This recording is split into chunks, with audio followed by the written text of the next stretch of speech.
अब है। हाँ आ गया।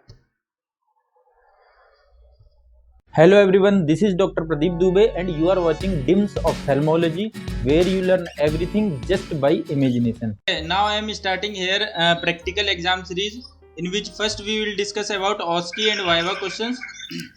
इस वीडियो में हम देखेंगे कि OSCE प्रीवियस 2 to 3 ईयर्स में OSCE में क्या कॉमन पैटर्न फॉलो हुआ है और उसी हिसाब से हम फिर क्वेश्चंस आगे डिस्कस करेंगे, ठीक है।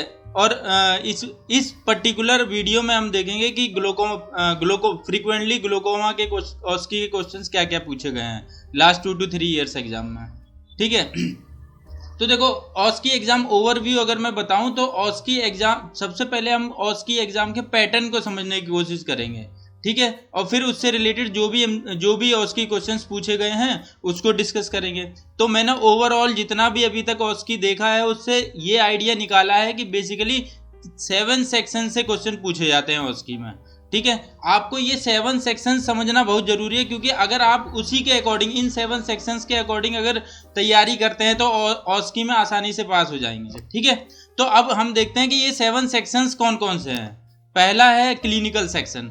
तो क्लिनिकल सेक्शन में जो भी ओपीडी में पेशेंट कॉमन पेशेंट आते हैं तो उसका हमें क्लिनिकल हिस्ट्री या केस हिस्ट्री दी जा सकती है इसमें OSCE एग्जाम में, और उससे रिलेटेड फिर क्वेश्चन पूछेंगे। जैसे फॉर एग्जांपल स्क्विंट के बहुत सारे पेशेंट आते हैं ओपीडी में, तो उससे रिलेटेड हमें क्लिनिकल हिस्ट्री दी जा सकती है और उससे क्वेश्चंस पूछे जा सकते हैं, ठीक है।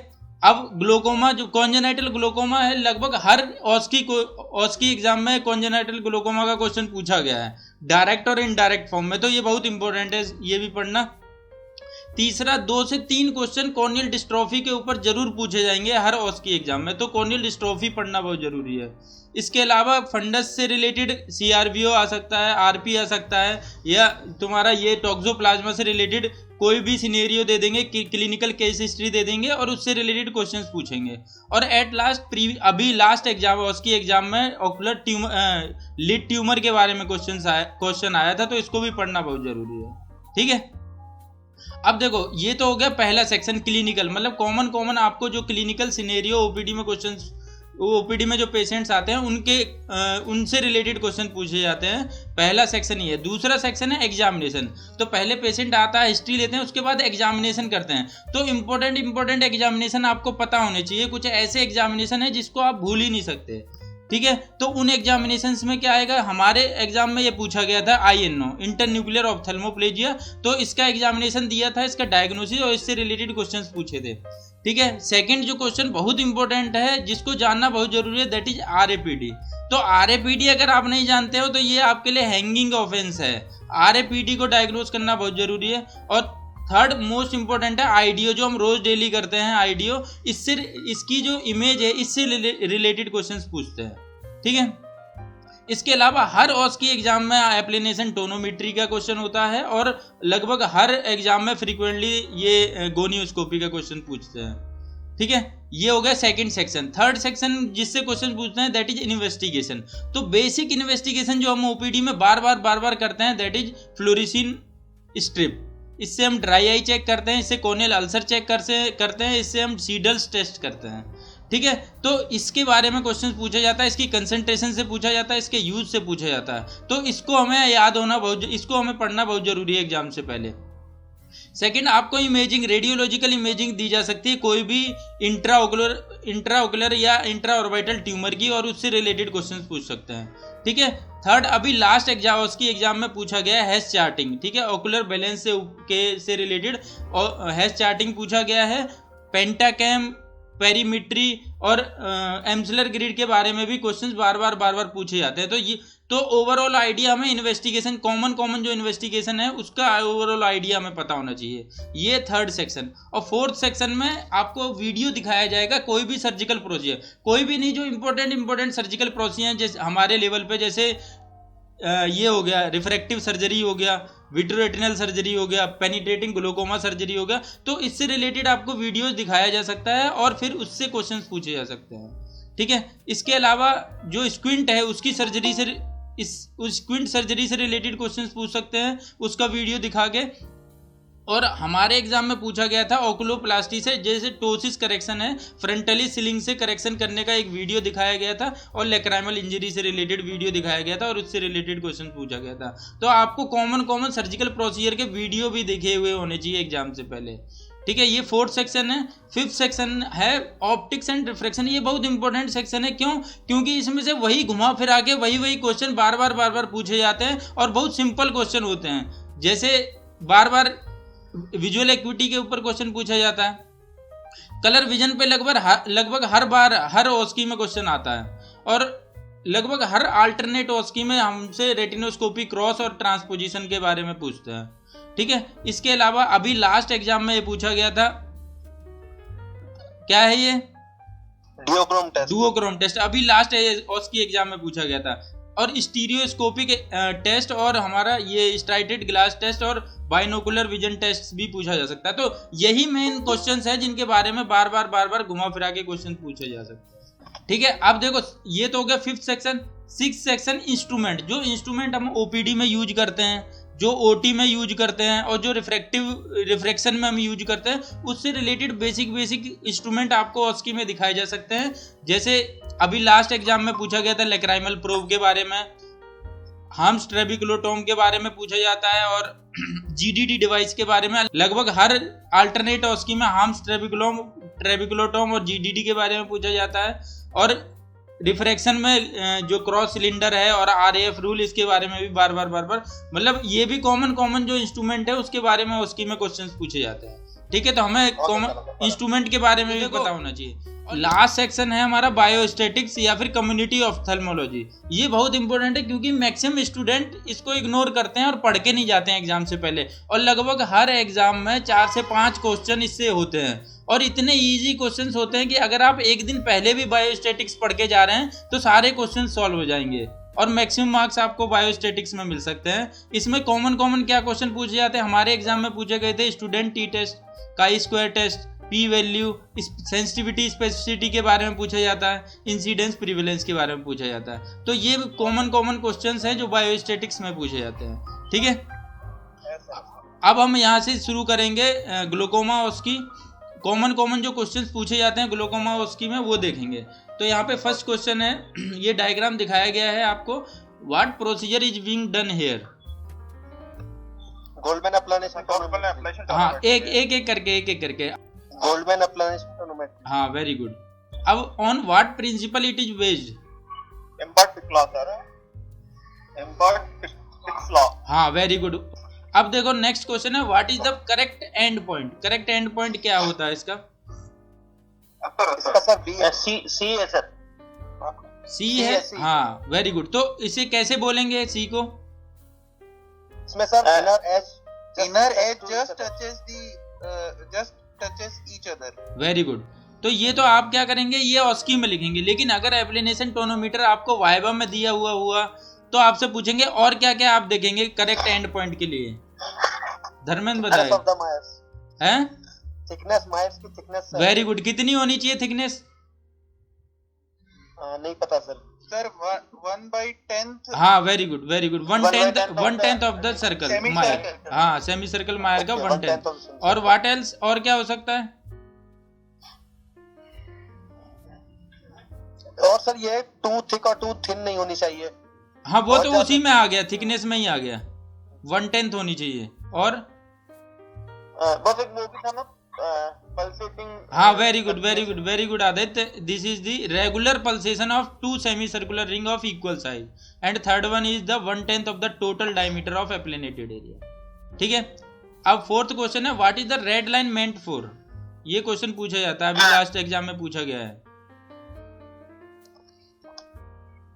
ये सब उसके लिए होता है अगर एस्टिग्मेटिज्म में कॉर्निया इरेगुलर है।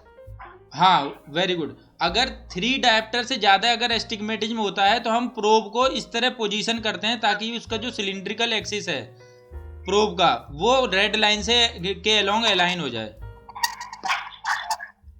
ठीक है। हाँ, अब इसके बाद देखो और क्वेश्चन पूछा जाता है, name the marked structure shown by the green arrow. क्या है ये स्ट्रक्चर? एक बार वो लास्ट वाला वापस रिपीट कर दोगे कुछ? इसमें ये क्वेश्चन हाँ। पूछा जाता है what is the red line, this is the red line, what is the red line meant for. तो ये रेड लाइन में हम क्या करते हैं, अगर पेशेंट को 3 डायप्टर से ज़्यादा एस्टिग्मेटिज्म होता है तो हम इस प्रोब को इस तरह अलाइन करते हैं, ये जो प्रोब है, जो ये जो प्रिज्म है, इस तरह अलाइन करते हैं ताकि जो सिलिंड्रिकल एक्सिस है पेशेंट का वो इस रेड लाइन के अलोंग अलाइन हो जाए। इसको घुमाते हैं, जो उसका एक्सिस होगा सिलिंड्रिकल एक्सिस उसके अलोंग इसको हम अलाइन करते हैं। Okay boss. ठीक है। Next question is name the marked structure shown by the green arrow. Sir, calibration rod. Very good, calibration road. ये तो आपसे ऑस्की में पूछा जाएगा, लेकिन वाइवा में पूछा जाता है कि what is the use of this rod. Sir to do calibration before doing procedure. नहीं तो उसकी एवरी reading है? प्रोसीजर से पहले हम नहीं करते हैं कैलिब्रेशन, हम मंथली करते हैं और इसको हम यूज करते हैं to check the accuracy of applanation tonometer. ठीक है।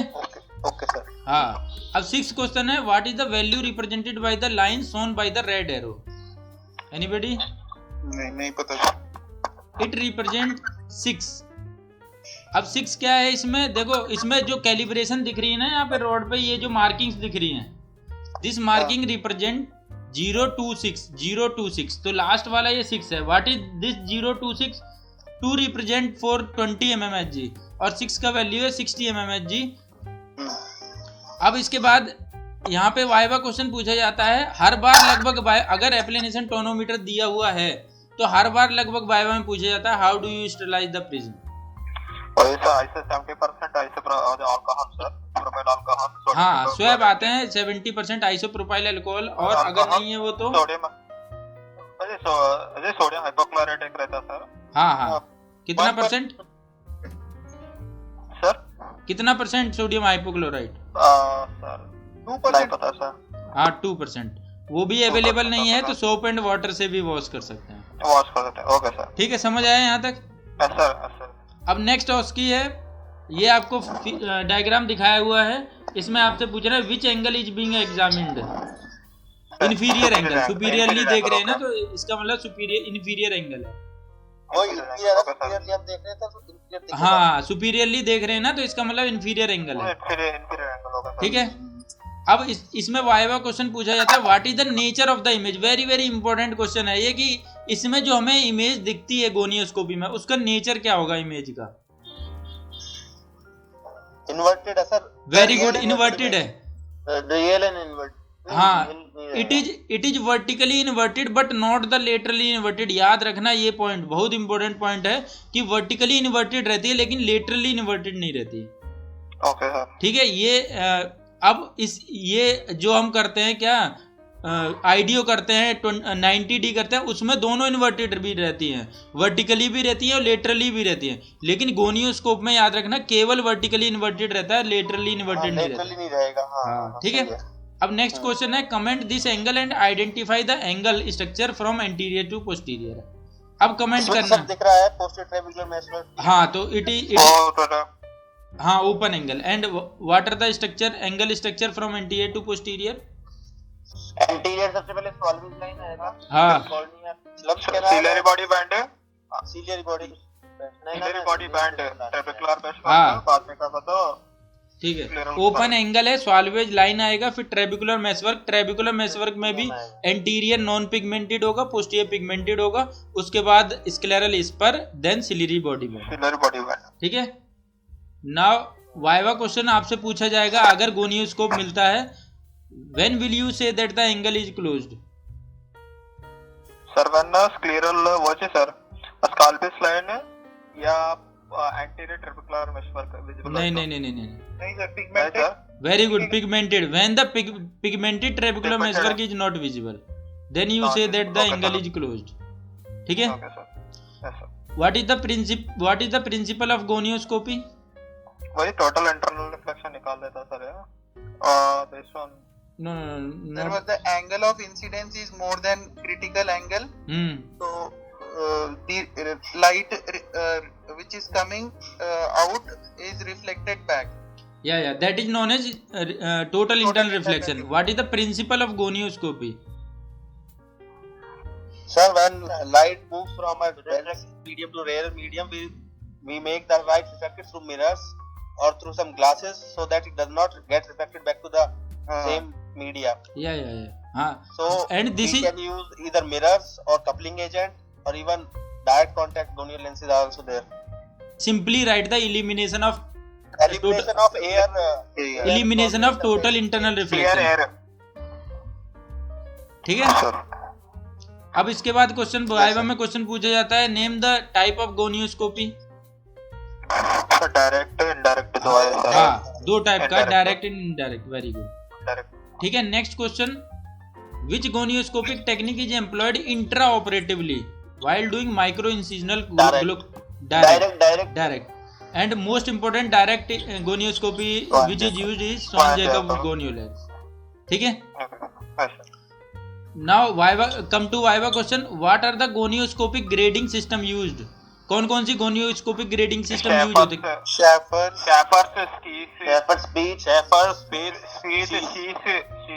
इसके बारे में डिटेल में आपको पता होना चाहिए, ये तीनों क्लासिफिकेशन एग्जाम से पहले, कि सैफर में क्या क्या है, स्पैथ में क्या क्या है, आरपीसी क्लासिफिकेशन में क्या क्या है. ठीक है. नेक्स्ट वाइवा क्वेश्चन आपसे पूछा जाता है, how do you differentiate between appositional and synechial angle closure. By indentation. Very good. By indentation gonioscopy.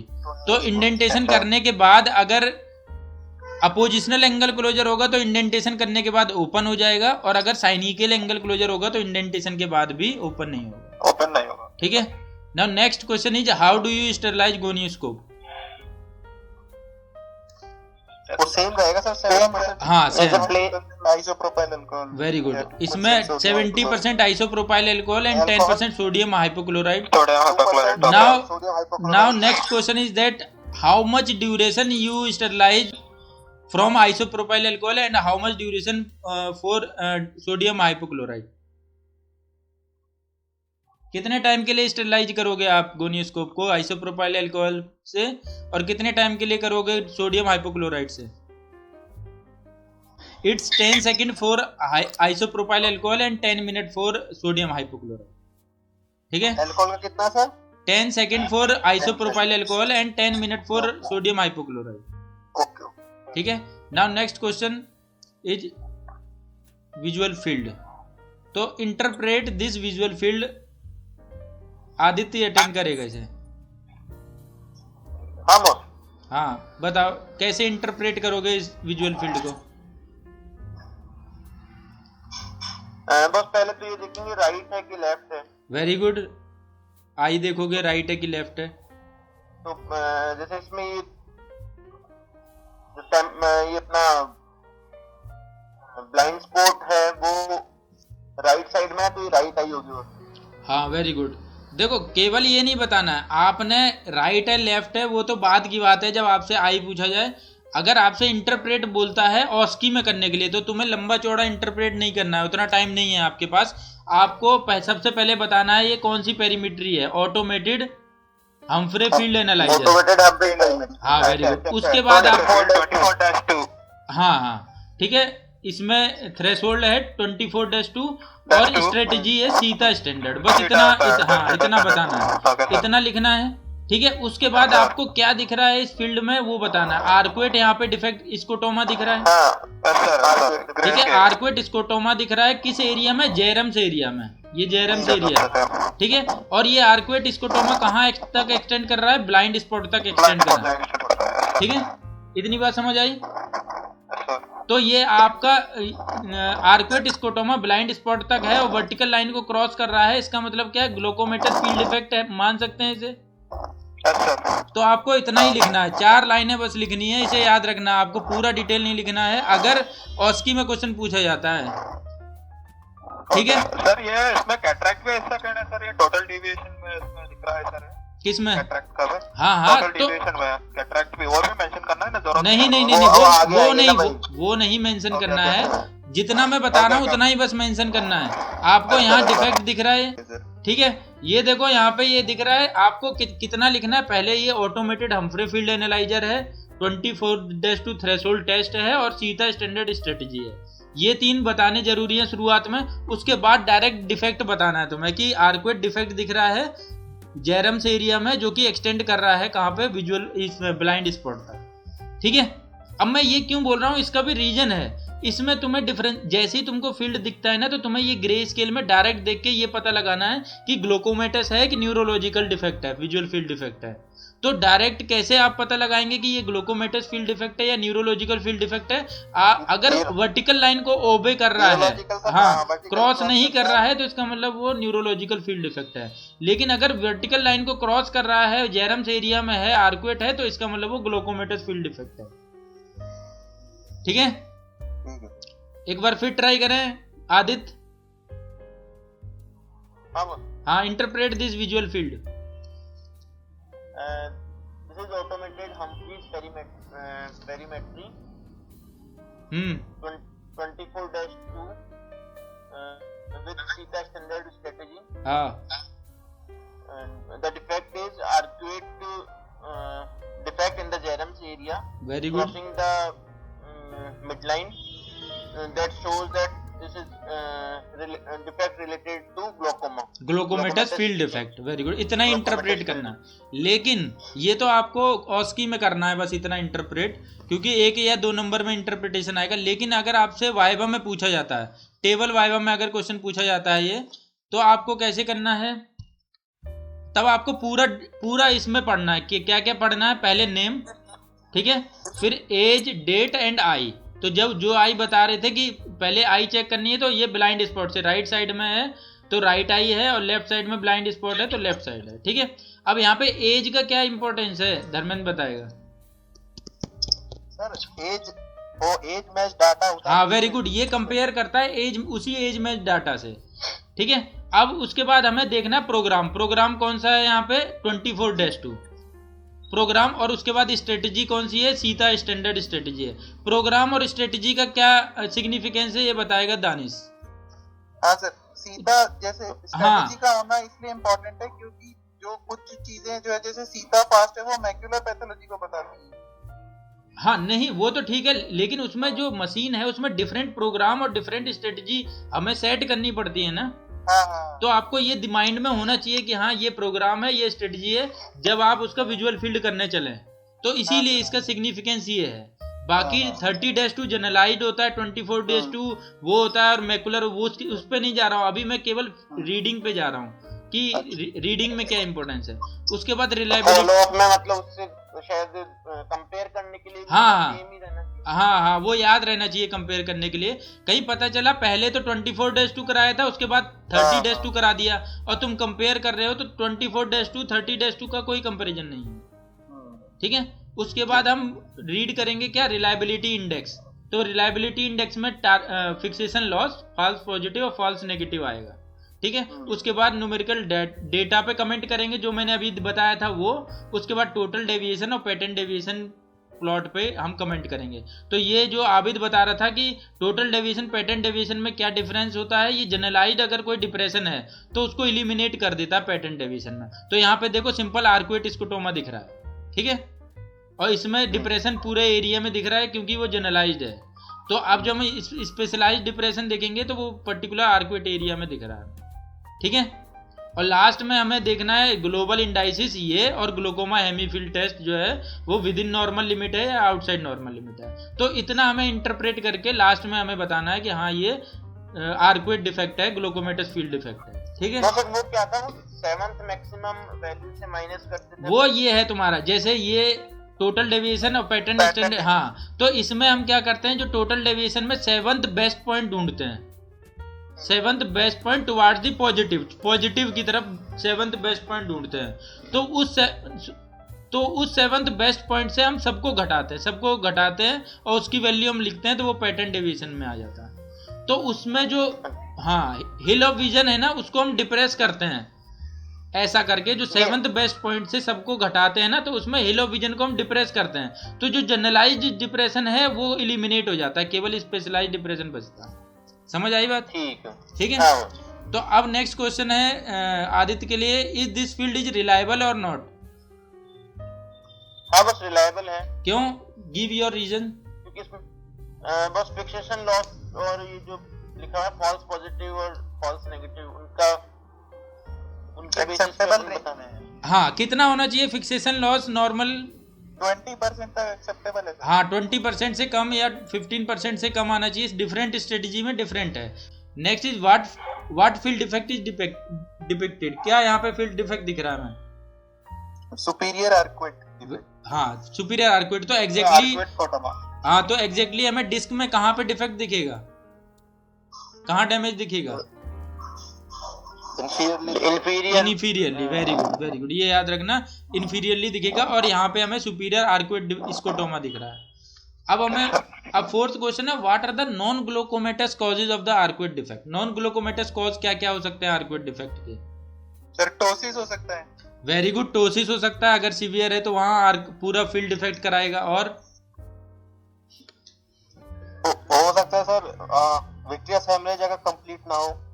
नहीं आर्कवेट नहीं आएगा उसमें, जनरलाइज डिप्रेशन हो जाएगा। सर एचआरवीओ में हो सकता है। Very good. RT sir, RT में, आरडी में नहीं, आर्कवेट नहीं आएगा। नहीं आएगा सर। एआईओएन सर। हाँ वेरी गुड। डिस्क ड्रूसन है उसमें आ सकता है। इस्चीमिक ऑप्टिक न्यूरोपैथी में आ सकता है, ऑप्टिक न्यूराइटिस में आ सकता है, और इवन बीआरवीओ में भी आर्कवेट डिफेक्ट मिल सकता है। ठीक है, तो ये है पेरीमेट्री के क्वेश्चन। ये समझ आ गए सबको? ठीक है। अब नेक्स्ट क्वेश्चन है, वाइवा में ये अधिकतर पेरीमेट्री में पूछा जाता है, what criteria you apply to say it's early glaucomatous damage. Anderson's criteria. Very good, Anderson's criteria. क्या बोलता है Anderson's criteria? Sir 3 non edge continuous point हाँ जो डिप्रेस्ड रहते हैं। उसके बाद glaucoma hemi GST outside normal limit और limit PSD in which P less than 5% in normal population.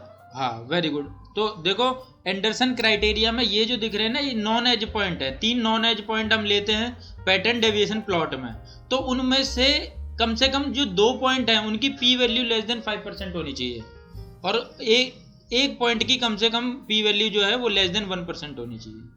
ठीक है। अब सेकंड पॉइंट है इसके लिए, करेक्टेड पैटर्न स्टैंडर्ड डेविएशन की जो पी वैल्यू है वो लेस देन 5% होनी चाहिए। ठीक है। और ग्लूकोमा हेमीफील्ड टेस्ट जो है आउटसाइड नॉर्मल लिमिट यानी एबनॉर्मल होना चाहिए। तो इन 3 में से अगर कोई भी 2 क्राइटेरिया अगर फुलफिल हो रहे हैं तो फिर उसे हम अर्ली ग्लूकोमेटस डैमेज बोलेंगे। ठीक है। ठीक है। अब देखो नेक्स्ट क्वेश्चन जो पूछा जाता है वाइवा में, और अधिकतर मैक्सिमम स्टूडेंट्स का ये कंफ्यूजन रहता है कि हम कब पैरासेंटल स्कोटोमा बोलेंगे, कब आर्कवेट स्कोटोमा बोलेंगे, और कब नेजल स्टेप इसको डिफेक्ट बोलेंगे। तो डिस्क में कहाँ डैमेज होगा जब पैरासेंटल स्कोटोमा होगा, कहाँ डैमेज होगा जो आर्कवेट स्कोटोमा होगा, और कहाँ डैमेज होगा तो नेजल स्टेप बोलेंगे। पैरासेंटल तो सर डिस्क के साइड में अगर डैमेज है, पेरीपेपलरी नहीं पेरीपेपलरी नहीं। Anybody else?